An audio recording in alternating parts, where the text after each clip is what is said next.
Glória a Deus. Abra comigo a palavra de Deus no livro de João, capítulo 10.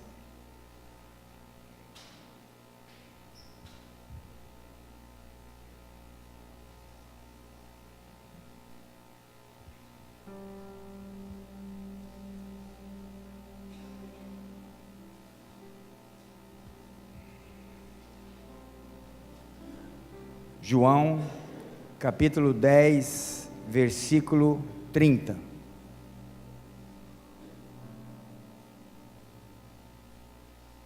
Quem achou, diga amém. Quem não achou, diga estou olhando para o telão.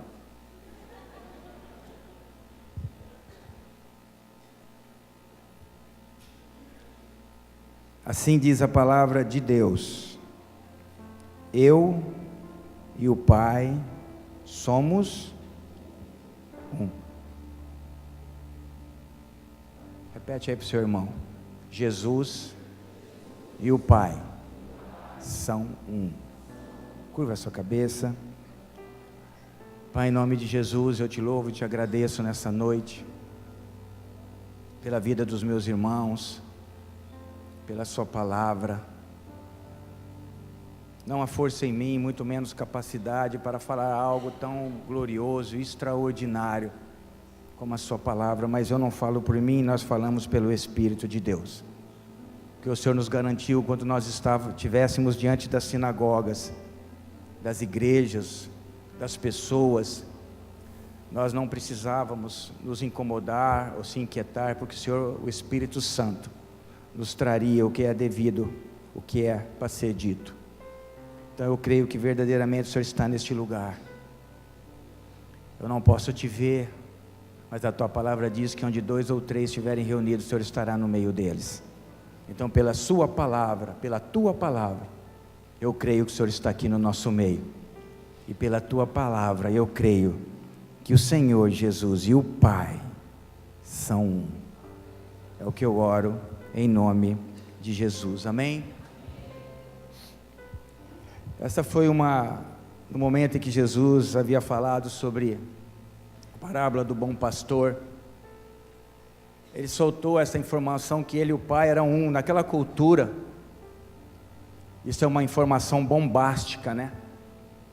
Jesus estava falando nada mais, nada menos que o Deus de Abraão, o Deus de Isaac, o Deus de Jacó, o Deus que levantou o rei Davi, o Deus dos profetas, era Ele mesmo, que estava ali diante do povo, em carne e osso. Jesus estava ali para apresentar à humanidade o próprio Deus. E nós sabemos que Deus abriu mão de toda a sua majestade e se revelou em Jesus Cristo, com um propósito único de reconciliar o homem consigo mesmo. E a Bíblia diz que Deus estava em Cristo reconciliando o mundo com Ele. E em João 14, Jesus então, Ele afirma que Ele vai para o Pai. Então os discípulos questionam Ele: Senhor, basta nos mostrar o Pai, isso é o suficiente para nós.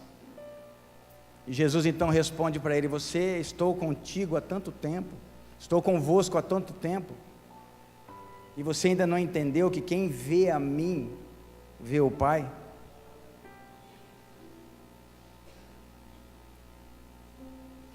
Então toda vez que eu oro e toda vez que eu pronuncio a palavra Deus, dentro do meu coração, dentro das minhas emoções, da minha alma, do meu espírito, eu estou me referindo ao Pai. Eu estou me referindo a Jesus Cristo. Eu estou me referindo ao Espírito Santo.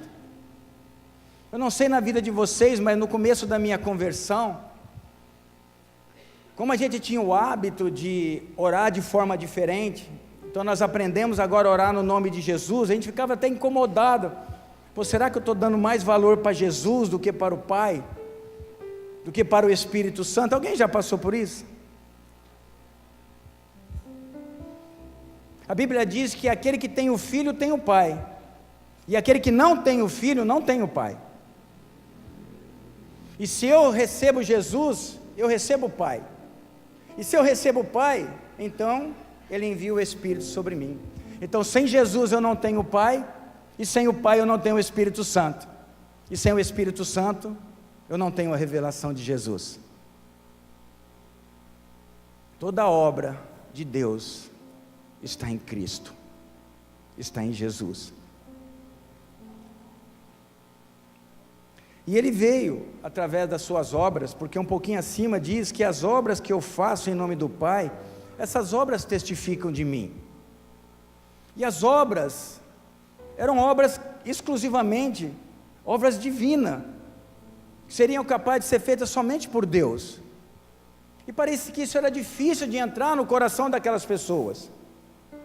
No capítulo 9 de João, a Bíblia diz que Jesus encontrou um cego de nascença. E os discípulos confusos perguntaram para ele: foi os pais que pecaram? Quem pecou para que ele nascesse cego? E Jesus então respondeu que nenhum nem outro, mas que era para que se manifestasse a glória de Deus. Então a Bíblia diz que Jesus cuspiu no chão, na terra, e ele então fez o lodo.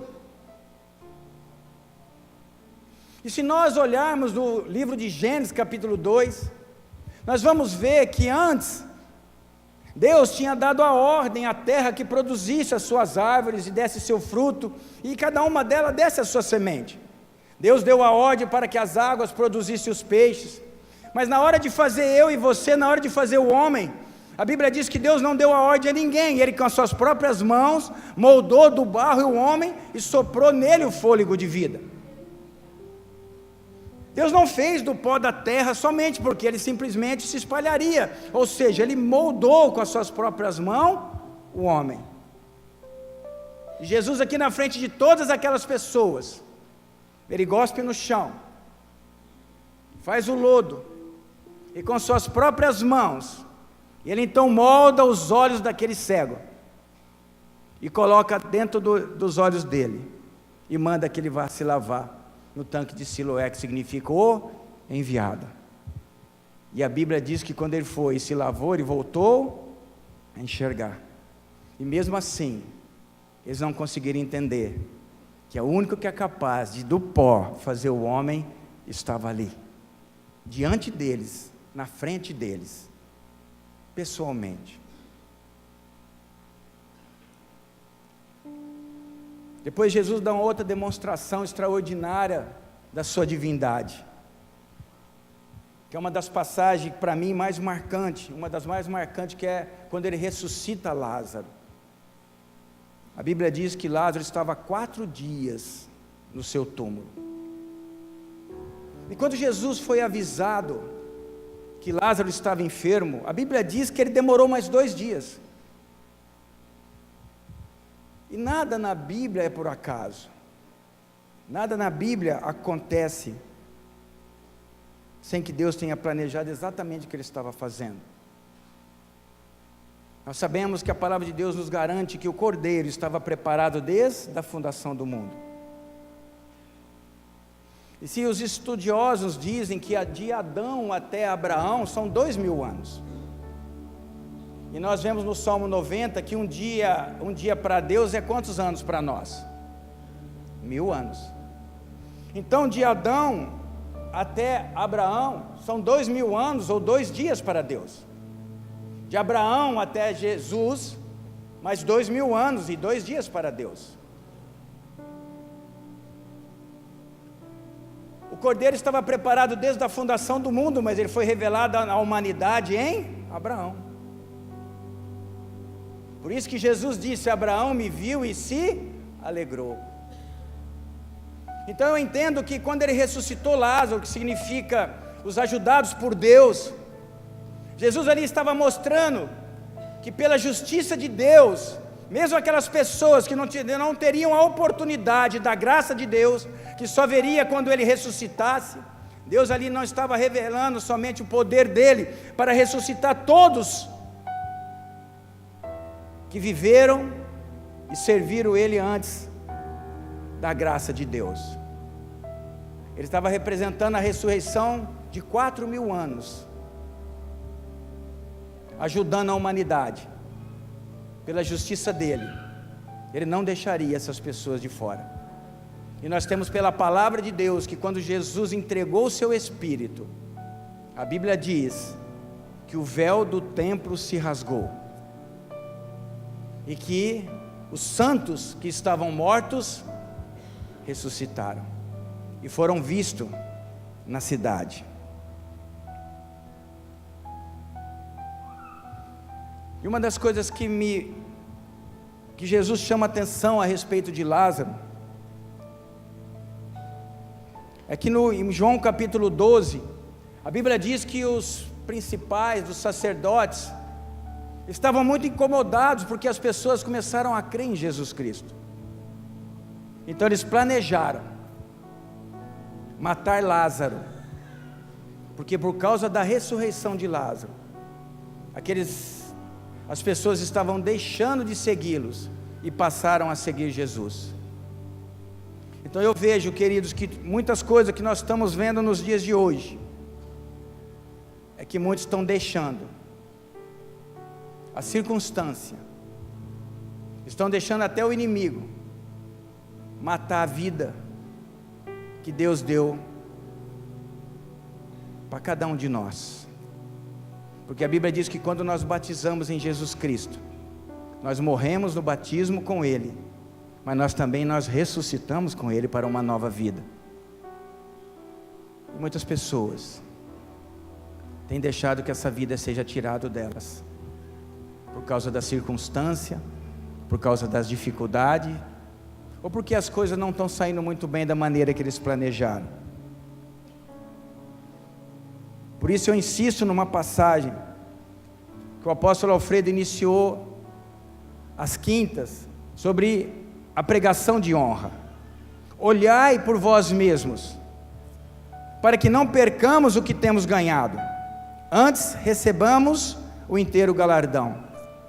Todo aquele que prevarica e não persevera na doutrina de Cristo, não tem a Deus. Quem persevera na doutrina de Cristo, esse tem tanto o Pai como o Filho. Jesus nos alerta, quando Ele fala que Ele é a videira verdadeira, e Ele fala que o galho que está nele, que não dá fruto, é cortado, é arrancado. Mas o galho que dá fruto, ele é podado para que dê mais fruto. Então quando a Bíblia diz para a gente olhar por nós mesmos, para que a gente não perca o galardão de Deus, é para que a gente não seja visto na videira como um galho sem fruto. Porque o dia que nós nos tornarmos um galho sem fruto, nós seremos arrancados dessa figueira, dessa videira, e nós seremos lançados para o fogo. E Jesus então se revela como Pai, Ele se revela como Deus, Ele se revela como Salvador, Ele se revela como Messias.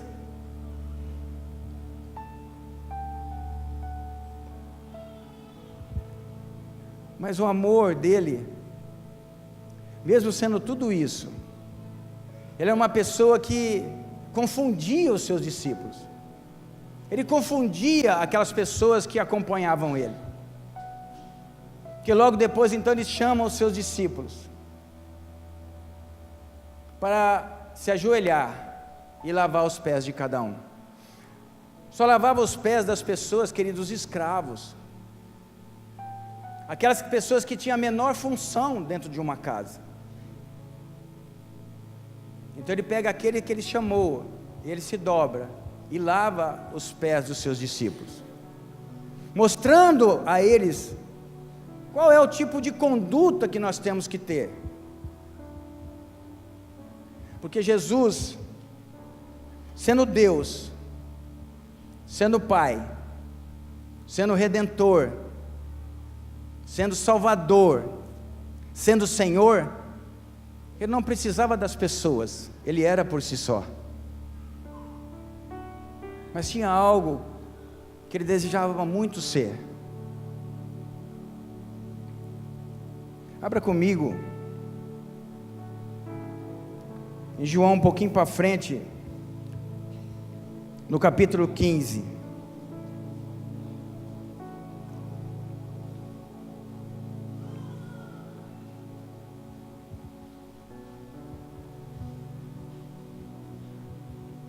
Versículo 12, diz assim: o meu mandamento é este, que vos ameis uns aos outros, assim como eu vos amei.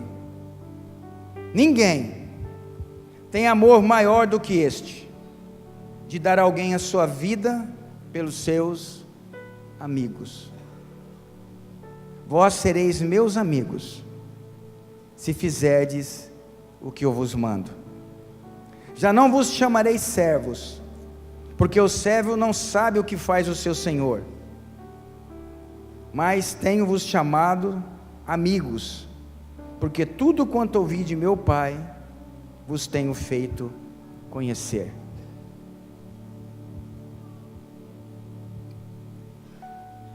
Mesmo depois de Jesus mostrar tudo o que Ele é, Ele vem aqui e quebra toda a hierarquia, e se revela que aquilo que Ele mais deseja no coração dEle, é que nós sejamos seus amigos.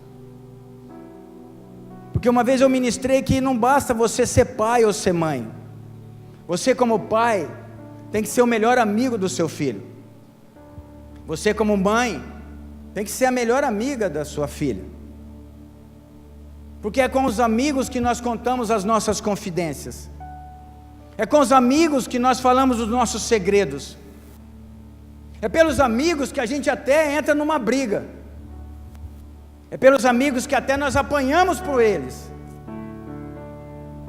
E o sentido de amizade perdeu muito valor nos dias de hoje, porque hoje nós temos muitos conhecidos, mas nós temos poucos amigos.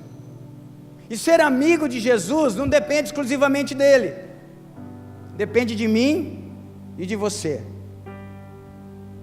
E ter um relacionamento de amigo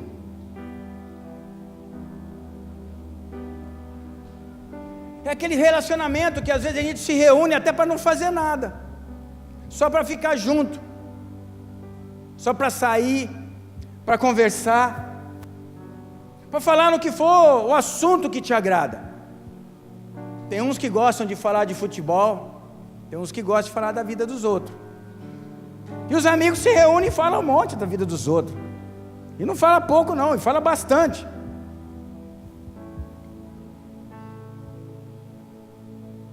Para contar confidências, sem interesse, somente para estar juntos.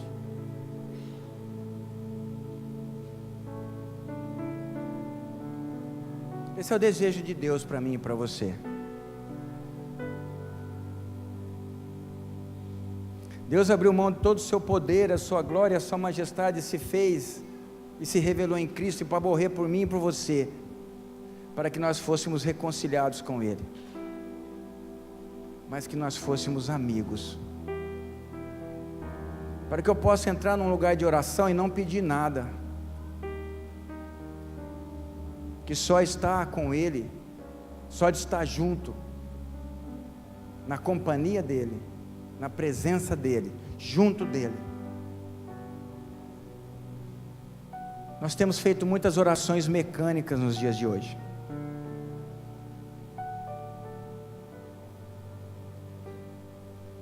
Não temos orado, independente daquilo que você pede, com as palavras que Deus gostaria de ouvir.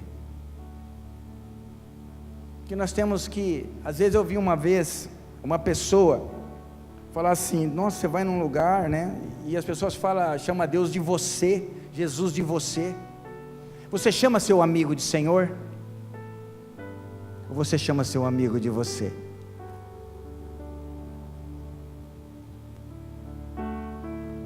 Se você é amigo de Jesus, você pode chamar Ele de você.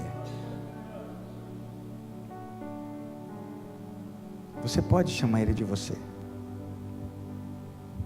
Mas o que tem acontecido nos dias de hoje? Por que tanta dificuldade de fazermos dele o nosso amigo. A pessoa que, quando nós éramos jovens, você tinha seu grupo de amigos, não tinha? E tinha aquela pessoa que era o seu maior amigo. Ou as meninas, a sua melhor amiga. Para a sua melhor amiga, você contava coisas que você nem falava para o seu pai e para a sua mãe. Os amigos saíam juntos.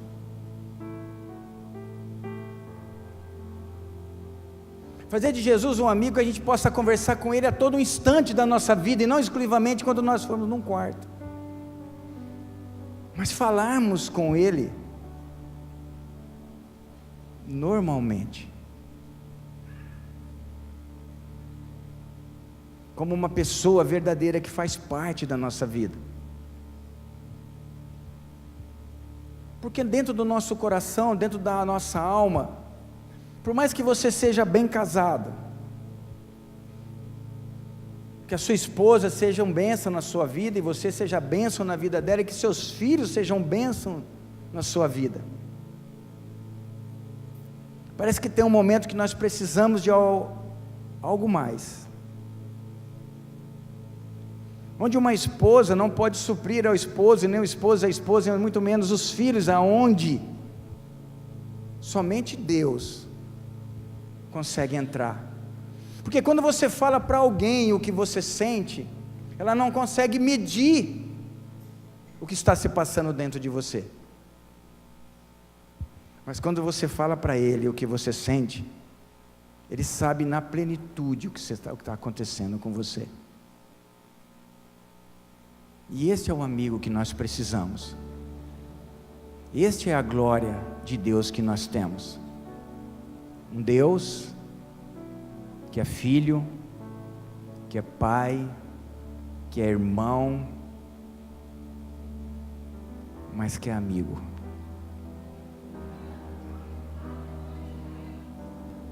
Que é amigo. Um amigo, aquele amigo que você pode contar para o que der e vier. Aquele amigo que jamais vai te trair. Aquele amigo que em momento algum falará de você para os outros mal. Aquele amigo que sempre estará com as mãos estendidas para te ajudar na pior besteira que você possa ter feito.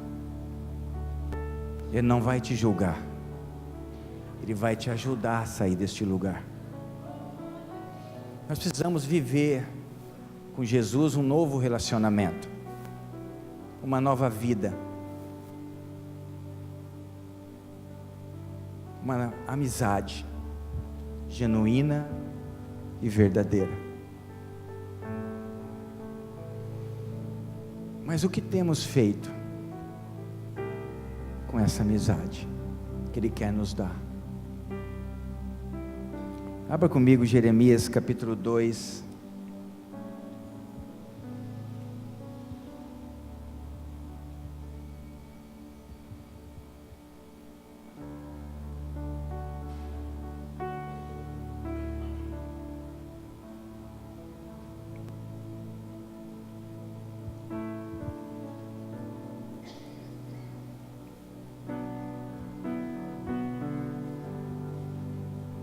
Versículo 11.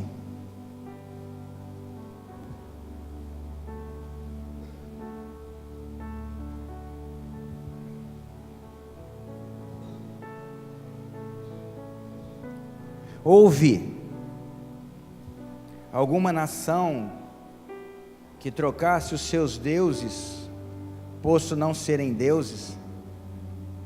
Todavia, o meu povo trocou a sua glória pelo que é de nenhum proveito. Houve alguma nação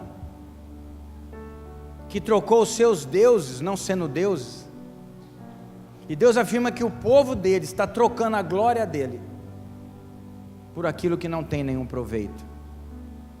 E Jesus, na sua oração em João 17, ele fala para o Pai: eu dei a eles a glória que tu me deste, a glória de serem filhos, como ele era filho de Deus. E tem uma passagem muito interessante, que na época do profeta Eli, os filhos deles faziam aquilo que era mal aos olhos de Deus, e Deus chamou a atenção de Eli para que ele corrigisse os filhos, e Eli não corrigiu os filhos. Então Deus trouxe um juízo sobre a vida de Eli e também sobre os filhos dele, e teve uma guerra entre Israel e os filisteus. E quando o arraial dos hebreus, do povo de Israel, recebeu a arca de Deus, que representava a presença de Deus, houve um grande alvoroço, e os filisteus ouviram e deduziram que a arca de Deus havia chegado no meio do arraial, e temeram, mas não retrocederam, foram para a guerra. E a Bíblia diz que os filisteus venceram Israel. Então eles pegaram a arca de Deus, levaram para Asdod, que significa poderoso, e colocaram dentro do templo do Deus deles, Dagon. Colocaram do lado da estátua, dentro do templo deles, a arca do Senhor, que representa a presença de Deus. A Bíblia diz, queridos, que na manhã seguinte aquela estátua, aquele Deus estava caído, com o seu rosto para baixo. Então os sacerdotes levantaram ele, e na outra manhã ele estava caído novamente, sem suas mãos e sem a sua cabeça. E aí veio uma praga sobre aquela nação, as plantações foram comidas, foram destruídas, e aqueles que não morreram, eles foram acometidos de um mal terrível. Se vocês não conhecem, homens, mulheres e crianças foram afligidos com hemorroidas. E eles então falam o quê? Vendo então os homens de Asdod, que assim era, disseram: não fique conosco a arca de Deus de Israel, pois a sua mão é dura sobre nós e sobre Dagon, o nosso Deus. Você perdeu a chance de dar um glória a Deus. Sabe o que significa? Eu não sei o que levantou contra a sua vida. Muitas pessoas têm medo de tudo. Tem medo se encontra na porta da casa dele alguma coisa, acha que fizeram alguma obra maligna contra ele, que invocaram algo contra a vida dele. Saiba de uma coisa: se a presença de Deus for na sua vida, seja lá o que for, a mão de Deus vai pesar sobre eles. O nome de Jesus é o nome acima de todos os nomes, no céu, na terra e debaixo da terra. Nada é maior do que a glória de Deus. Mas aqueles homens viram que o poder de Deus era superior a Dagon, que as mãos de Deus pesou sobre Dagon, mas não se dobraram ao Deus de Israel.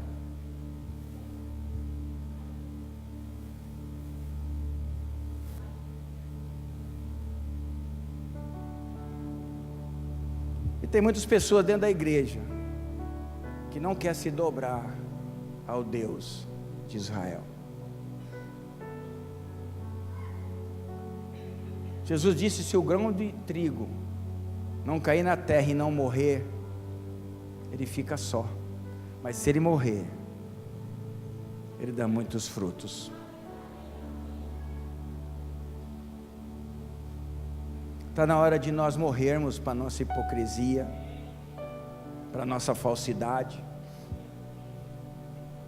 para a nossa avareza, morrer para o nosso orgulho. Tem pessoas que pensam que são melhores que os outros. Morrer para o nosso egoísmo, nosso egocentrismo. Morrer para a desonra. Morrer para o nosso senso de justiça. Nós achamos que podemos julgar as pessoas.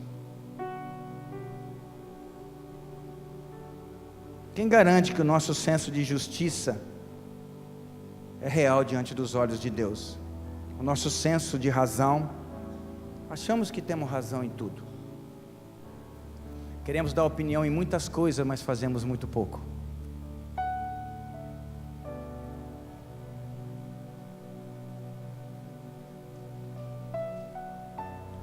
Mesmo conhecendo o Deus de Israel, mesmo conhecendo Jesus, tem muitos de nós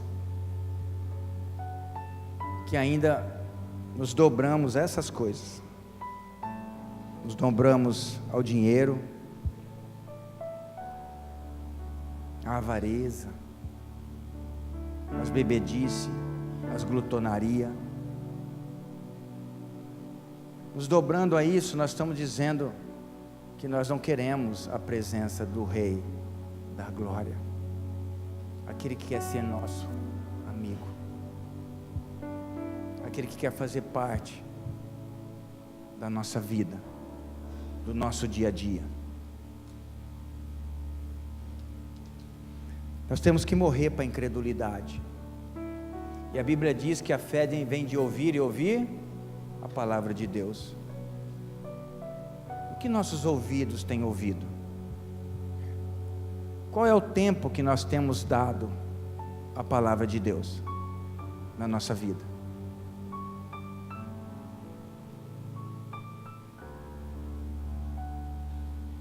Quantas refeições vocês fazem por dia? Café da manhã, almoço, lanchinho da tarde, janta e o cafezinho da noite. Tem gente que não dorme sem essas 5. E quantas você tem feito com seu amigo?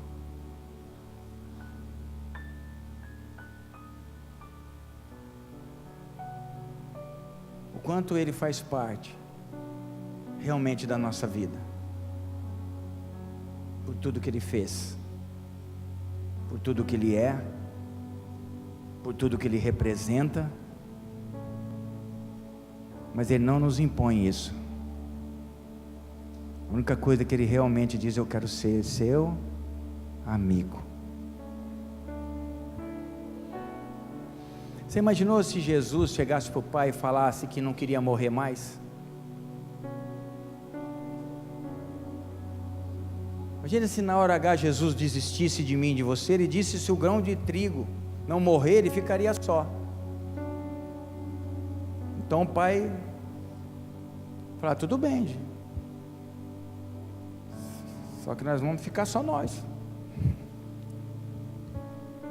A humanidade inteira vai se perder. E a nossa obra-prima, que são eles, nós nunca teremos a companhia deles.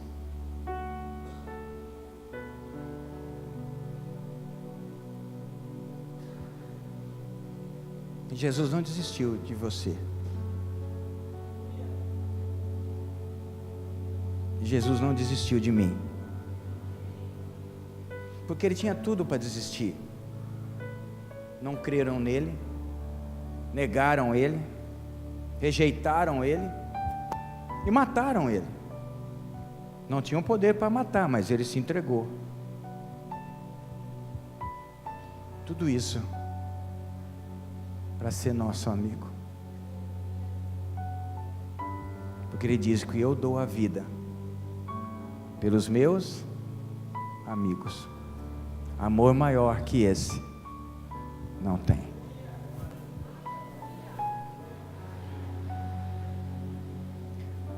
Não troque a glória dele por nada. Não troque a amizade dele por nada. Coisas passageiras que têm vindo na nossa vida, que nós temos permitido tirar a nossa companhia dele. E você sabe que quando você tem um amigo e você se distancia dele e os anos passam, o que acontece com a amizade? Ela esfria.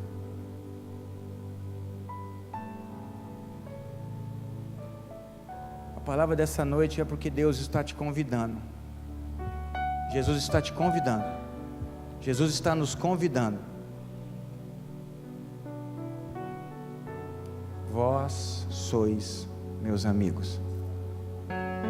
Eu quero cultivar um relacionamento de amigo com cada um de vocês. Foi por isso que eu amei vocês tanto e dei a vida por vós. Por isso, irmãos, não troque a glória de Deus por nada. E acredite, não vale a pena. Nada pode substituir verdadeiramente um bom, fiel amigo. Fique de pé em nome de Jesus.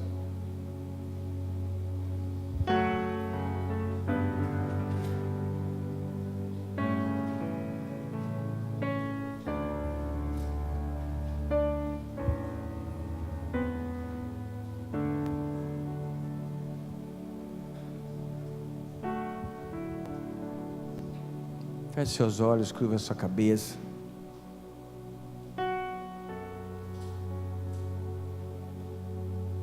O que você gostaria de falar para Ele neste momento?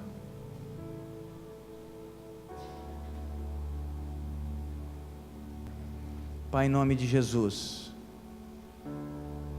eu te louvo e te agradeço nesta noite. Porque quando o Senhor traz a sua palavra, é a revelação da tua vontade.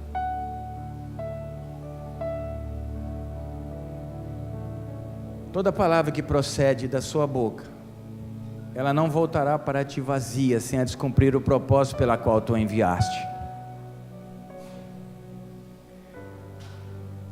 E eu creio no novo tempo. Eu creio verdadeiramente num novo tempo nas nossas vidas, na vida de cada um que eu estou vendo aqui. E esse novo tempo está no nosso relacionamento contigo.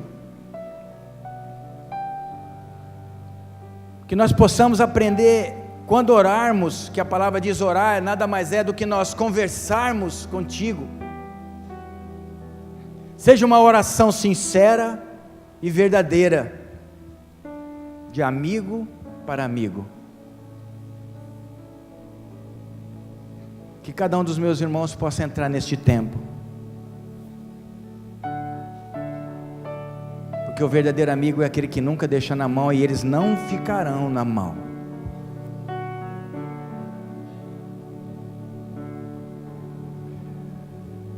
Que eles possam usufruir dessa presença, e que na vida deles eles não venham abrir a mão por nada.